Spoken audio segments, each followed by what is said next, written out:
On en vient à cette rencontre de terrain qui se passe donc sur le terrain entre le ministre de l'Éducation nationale et de l'alphabétisation et son personnel décentralisé dans la région du Centre-Nord. Cette étape de la tournée a pour but de donner des informations justes et claires sur le continuum éducatif aux acteurs donc de ce secteur. Les échanges qui s'en sont suivis n'ont pas occulté les préoccupations des uns et des autres, nous dit Seydou. Le ministre en charge de l'éducation à la rencontre des acteurs de l'éducation du Centre-Nord.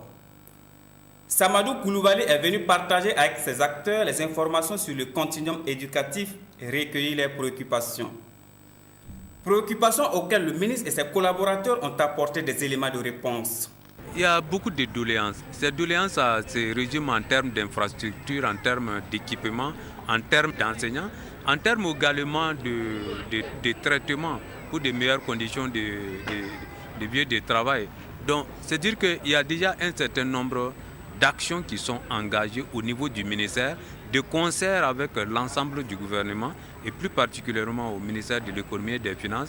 Ce sont tout simplement très souvent des questions de déblocage, aussi des questions de capacité de nos entreprises à réaliser souvent certaines infrastructures dans certains délais. Si certains participants se disent satisfaits au sortir de cette rencontre, du côté des syndicats, on reste toujours sceptique.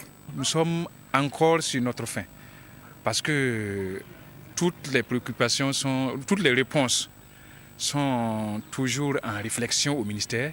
Donc jusqu'à présent, nous ne sommes pas à mesure de dire que nous avons satisfaction par rapport à tel ou tel point. Les continuums déjà en marche au Burkina Faso, le premier responsable du département en charge de l'éducation, pour réussir cette réforme éducative, il faut l'engagement de tous les acteurs.